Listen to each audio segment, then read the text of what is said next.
The wind had been rising all evening. It came off the ocean in long, hollow gusts that rattled the loose siding of the old beach house and pushed rain sideways against the windows. Once the house had been beautiful, white paint, wide porches, laughter drifting out across the dunes. That was before their father died. Now the paint peeled, and the inside of the house felt like something had quietly rotted away. Upstairs, 9-year-old Sheryl had both bedrooms to herself.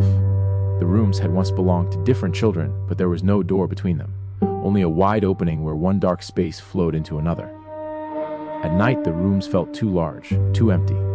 A street lamp stood across the road outside the house. When the wind blew through the big crooked tree beside it, the branches swayed and twisted. Their shadows crawled across Sheryl's walls. That was when the screaming started. "John!" The cry tore through the house. 16-year-old John shot upright in his downstairs bedroom. For a second, he lay frozen, heart hammering, listening to the storm and the echo of his sister's voice. Then she screamed again. He bolted up the stairs, 2 at a time.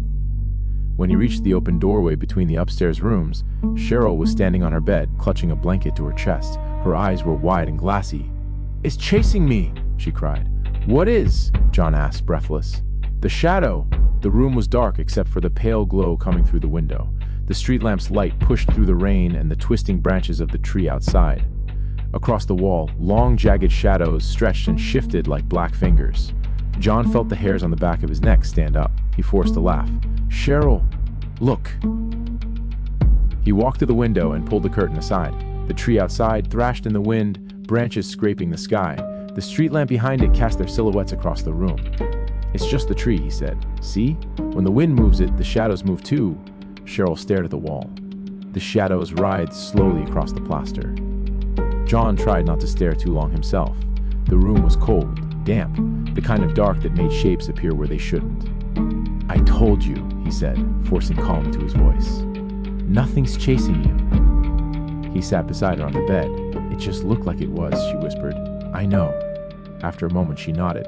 John gave her shoulder a squeeze and stood. "I'm going to talk to Mom," he said. "Try to get some sleep." He walked downstairs. Their mother, Mary, sat on the couch in the living room exactly where she had been earlier that evening. The television flickered silently in front of her. She didn't look up when John entered. "Mom," he said, "Sheryl's scared again." Mary blinked slowly, as if waking from a dream. "It's just shadows," John continued. "She keeps seeing them move." Mary's eyes drifted toward the television again. "She'll get over it," she said, flatly. John frowned. "Mom!" Upstairs, Sheryl screamed again. John spun around and sprinted back up the stairs. "Sheryl!" He burst into the bedroom. She was pressed against the far wall now, trembling. "It touched me!" she cried. "What?" "The shadow, it touched me!" John frowned. "Sheryl!" Then he saw her shirt. The fabric across the front was torn, not ripped like it had caught on something. Sliced. John felt a cold knot twist in his stomach. He forced himself to stay calm. "It probably snagged on something," he said quietly. Sheryl shook her head violently. "No, it didn't. It grabbed me." John walked to the window. The shadow still crawled along the wall, slow and thin. He pulled the curtains tight across the glass until the room went nearly black. "There," he said. "No more shadows." Sheryl watched the wall nervously. Nothing moved. John swallowed. "I'm going to find Mom." He headed downstairs again. But when he reached the living room, the couch was empty. "Mom?" No answer. The television continued flickering to itself. John checked the kitchen. Nothing. Then he saw the faint glow through the front window. Headlights.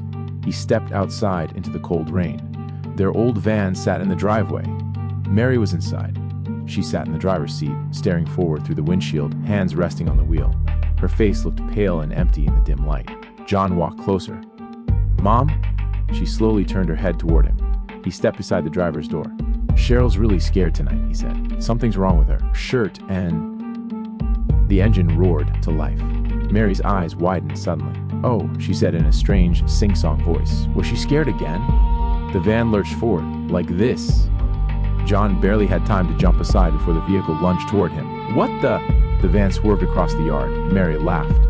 John ran. The headlights swept wildly through the rain as she chased him across the grass. The engine screamed as the van tore through the muddy yard. "Mom, stop!" The van came at him again. John dove behind the old wooden shed and scrambled inside, slamming the door shut behind him. The engine roared outside, then silence, only the wind. John stood frozen in the darkness, breathing hard. 1 minute passed, then another, nothing. Finally, he pushed the door open and stepped outside. The yard was empty. The van was gone. Rain whispered through the grass.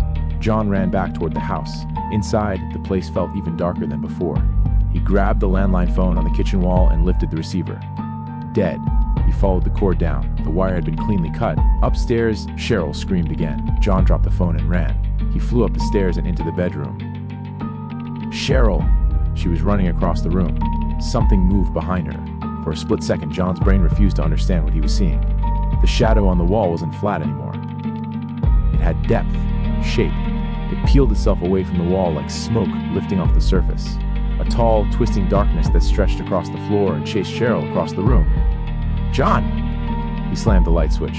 The bulb flickered on. The shadow vanished instantly. The wall was empty.